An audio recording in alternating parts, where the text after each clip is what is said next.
welcome to Bintang Pagi, bincang tentang psikologi.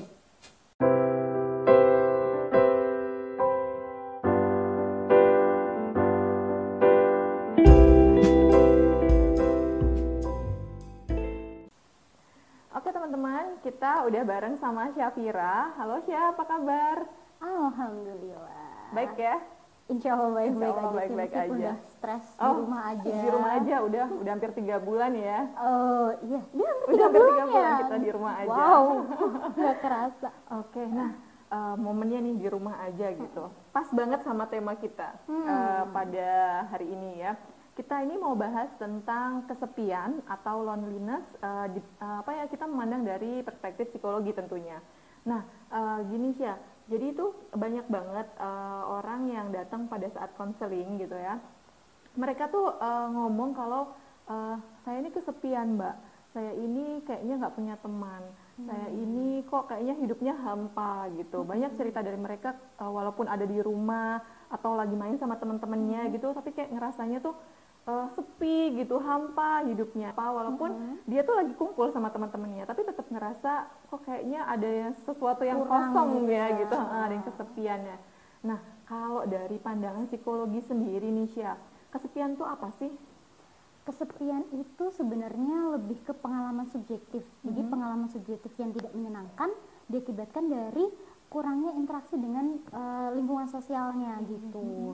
Jadi bukan soal dia lagi banyak teman atau enggak, dia lagi sendiri atau enggak, tapi lebih ke pengalaman subjektifnya si kliennya itu gitu. Oh, jadi kesepian itu bukan karena dia sendirian gitu, tapi karena memang ada sesuatu di dalam dirinya yang dia hayati itu sepi gitu, kosong gitu ya. Iya, alasannya beda-beda juga kan dari masing-masing orang. Ada yang dari dalam dirinya, ada yang dari luar kayak gitu. Nah, biasanya nih kalau orang-orang yang ngerasa kesepian itu penyebabnya apa sih?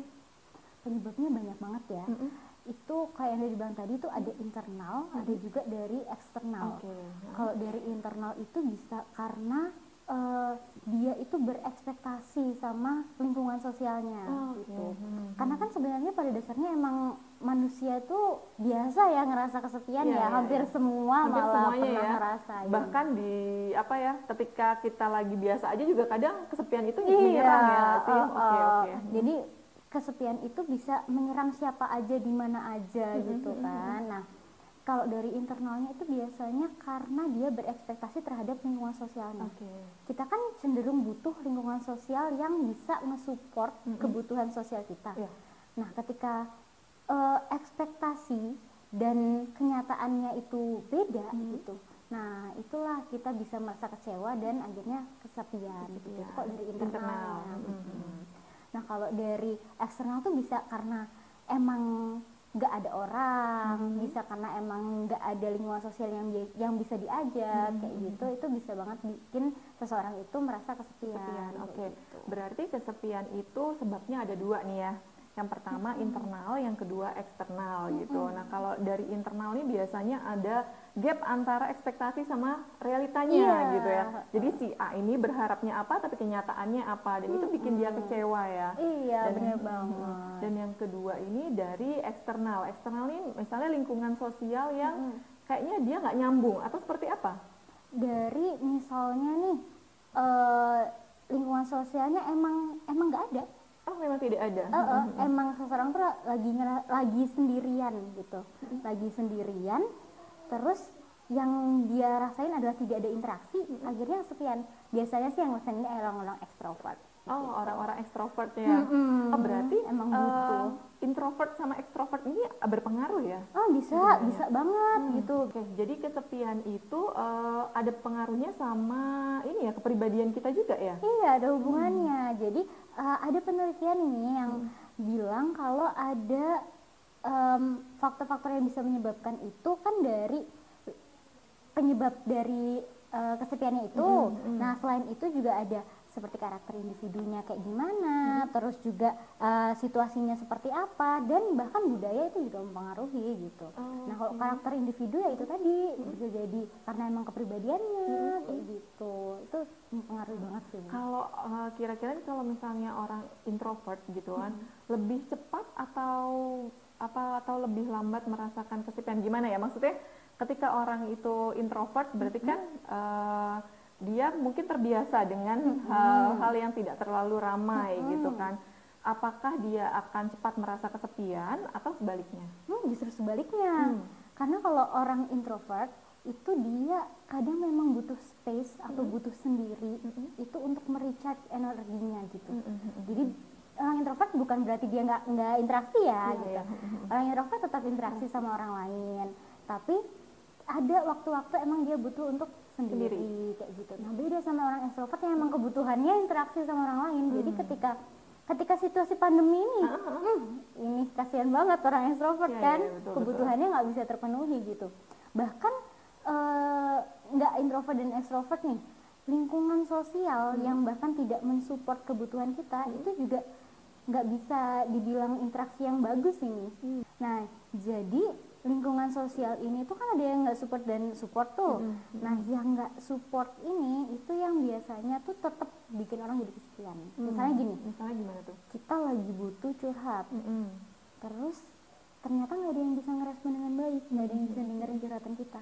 Nah disitulah itu lingkungannya nggak bisa nge-support kebutuhan kita. Berarti itu sama kayak yang tadi ya, maksudnya antara kita ekspektasi ada yang mau dengerin kita nih gitu ketika kita sedih, tapi ternyata kenyataannya tuh nggak ada sama sekali orang yang kayaknya aduh bisa ngertiin kita nih. Nah di situ mulai timbul bibit-bibit kecewa. Setelah itu kok kayaknya udah nggak ada orang lain gitu, jadi kayak ngerasa aduh aku alone banget nih gitu ya nggak sih? Iya, dan biasa kalau kecewa tuh sudah sampai menumpuk-numpuk, nah kalau kesepiannya udah berlebihan, nah di situ nih yang bisa pecah gitu. Dan kalau misalnya kesepiannya tuh masih dalam batas wajar, itu batas normal, itu masih bisa dengan mudah dikelola gitu. Tapi ketika kesepiannya sudah bertumpuk, sudah banyak sampai bikin nggak nyaman hidupnya, sampai bikin dianya jadi kayak nggak bisa beraktivitas dengan baik, nggak semangat, bahkan yang biasanya enjoy ngelakuin aktivitas yang disukai, misalnya hobi kayak gitu, terus tiba-tiba dia dihilang minat kayak gitu, dia sampai kayak gitu. Oke. Berarti sebenarnya gini, kita sebagai individu ini bisa ya merasakan ketika ada sesuatu yang tanda kutip ya nggak beres sama diri kita gitu. Tadi kan Syafira juga udah bilang ya bahwa kesepian ini sebenarnya wajar gitu. Ada orang yang bisa meresponnya dengan baik kesepiannya, tapi ada juga yang nggak bisa gitu kan. Nah sebenarnya ada nggak sih tanda-tanda atau biar kita tuh aware gitu ketika kita udah ngerasain kayaknya nggak beres nih gitu, itu tanda-tandanya apa aja sih? Nah sebenarnya tanda-tandanya tuh banyak sih. Mungkin tumbang tinggi sama depresi kali ya. Jadi karena ada tadi kehilangan minat segala ya, salah satu simptom depresi kalau sudah ya. Sampai parah kan. Jadi misalnya tanda-tanda ini kalau misalnya kita tiba-tiba ngerasa sedih, tapi nggak ada alasan yang jelas, tiba-tiba ngerasa hampa, tiba-tiba ngerasa kosong. Bahkan salah satu tandanya itu adalah dengan fisik gitu, fisiknya tiba-tiba pusing, migrain kayak gitu, itu juga bisa jadi karena kesepian gitu. Jadi berpengaruh sama fisik juga ya? Berpengaruh. Jadi kesepian ini dia itu meningkatkan produksi kortisol. Nah kortisol itu suatu zat yang ada kaitannya sama sistem imun kita. Jadi berarti orang kesepian bisa memungkinkan imunitasnya menurun. Bahaya banget kan sekarang ini. Apalagi di pandemi kayak gini kan kita dituntut untuk imunitasnya tinggi, tapi ternyata psikologis kita gara-gara kesepian nih jadi menurun ya karena ada perubahan hormon kortisol tadi itu ya. Itu. Nah makanya kalau misalnya orang kesepian dia jadi mudah sakit. Kan kasihan banget ya udah kesepian, terus dia nggak bisa mengembangkan dirinya, mudah sakit. Bahkan ada penelitian yang bilang kalau kesepian ini meningkatkan resiko kematian bahkan 2 kali lebih parah daripada obesitas. Gitu ya? Mungkin karena benar-benar udah kayak tadi ya, kesepian secara psikologis gitu kan, terus juga nggak ada orang-orang di sekelilingnya, kok kayaknya hidupnya nggak berharga gitu nggak sih? Kayak gitu. Iya gitu. Ada cerita nih yang salah satu cerita ya gitu. Kenapa kesepian tuh kadang datang kepada kita yang biasanya normal gitu. Misalnya gini, katakanlah sebut saja si Mawar. Mawar, oke. Halo Mawar. Ini inisial, ini bukan nama sebenarnya. Bukan nama sebenarnya.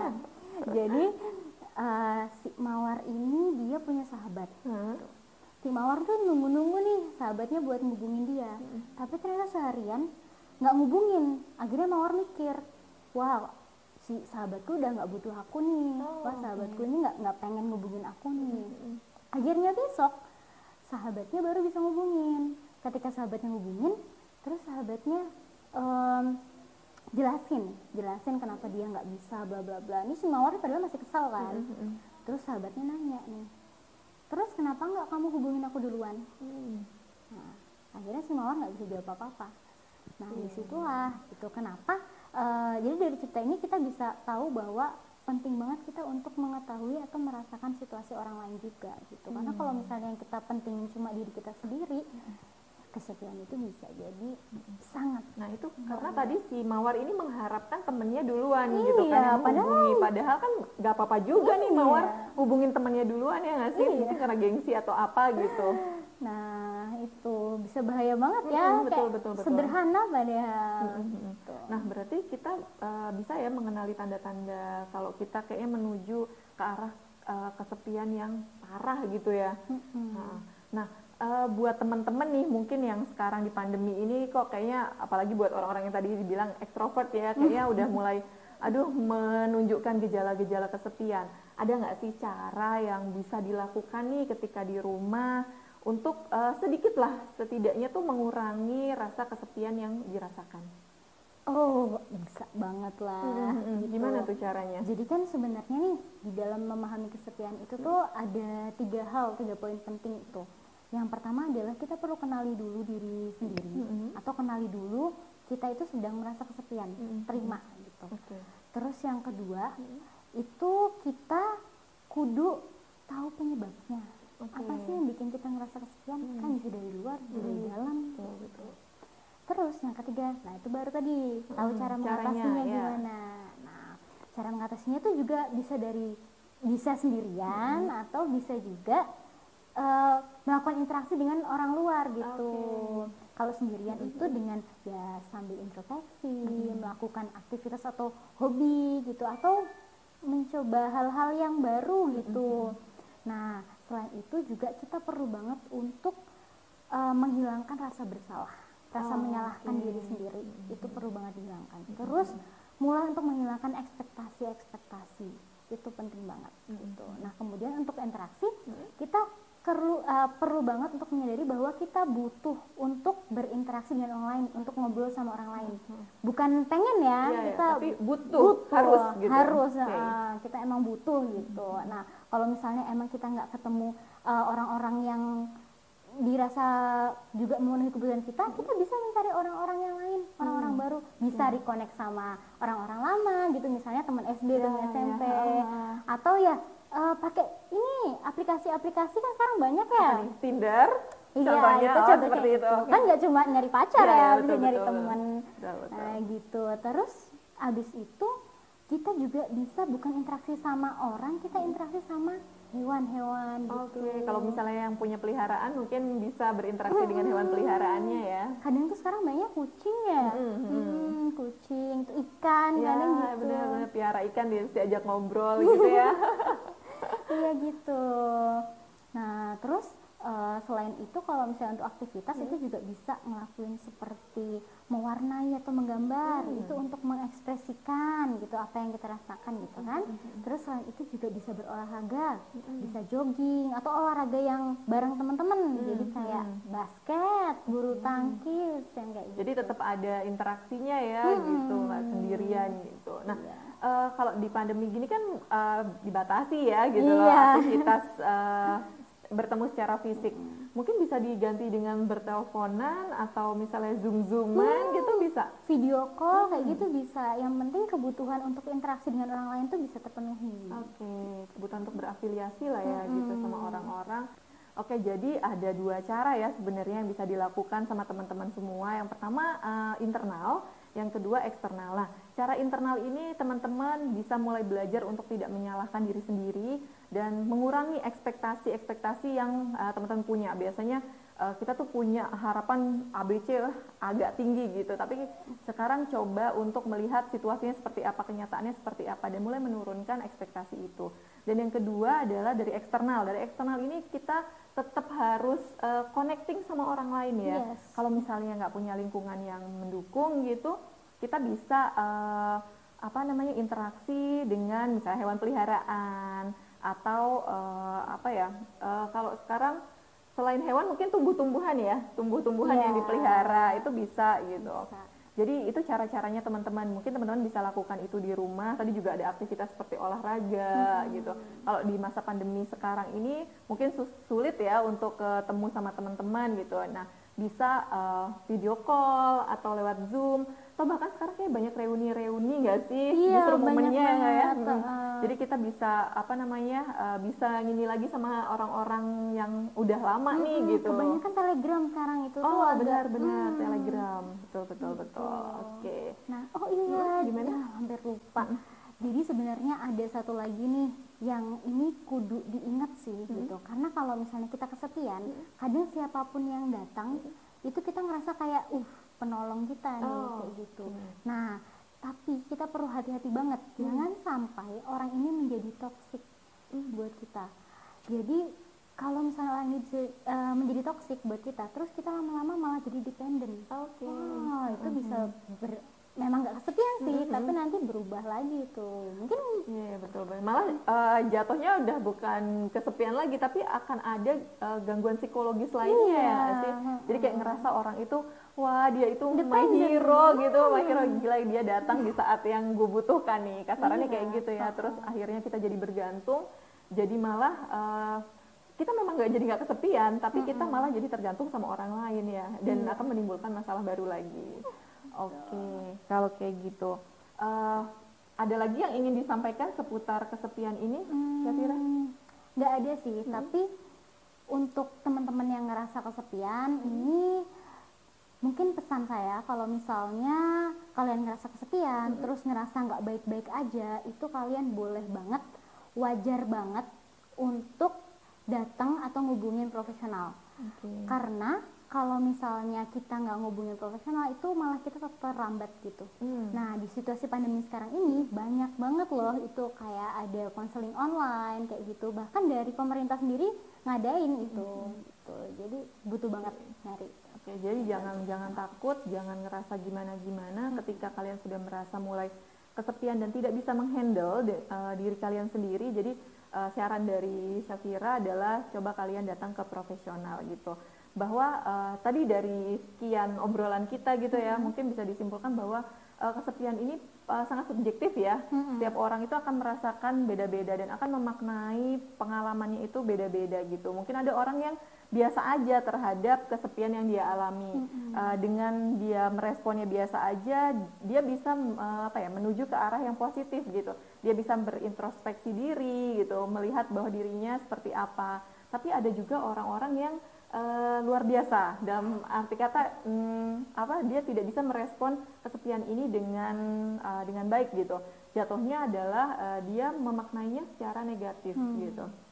Nah, orang-orang yang seperti ini akan merasa dirinya itu pertama menyalahkan diri sendiri ya, terus kayak kok kayaknya nggak bermakna banget hidupnya kayak gitu. Nah, orang-orang seperti ini harus mulai mewaspadai, bisa bisa melakukan cara-cara yang tadi sudah Syafira bilang gitu. Ada cara internal dan ada cara eksternal seperti itu. Dan perlu teman-teman ketahui bahwa kesepian ini sebenarnya bisa dialami dalam rentang kita hidup itu kapan aja gitu loh, kapan aja di mana aja, nggak tanpa kompromi, tanpa assalamualaikum dulu gitu kan istilahnya. Dan justru ini menjadi sebuah tantangan bagi kita untuk bagaimana sih kita bisa aware dulu nih sama diri kita ya, aware dulu. Setelah kita aware, kita bisa mengatasi hal tersebut gitu ya, Syafira. Bener banget. Oke teman-teman, sekian pembahasan hari ini tentang loneliness ya, semoga bermanfaat. Buat teman-teman yang merasa video ini bermanfaat, bisa di-share ke teman-teman lainnya. Jangan lupa subscribe dan jangan lupa juga like-nya. Oke, baik Syafira, terima kasih banyak ilmunya. Gini. Semoga nanti kita bisa sharing lagi ya. Oke teman-teman, sampai jumpa.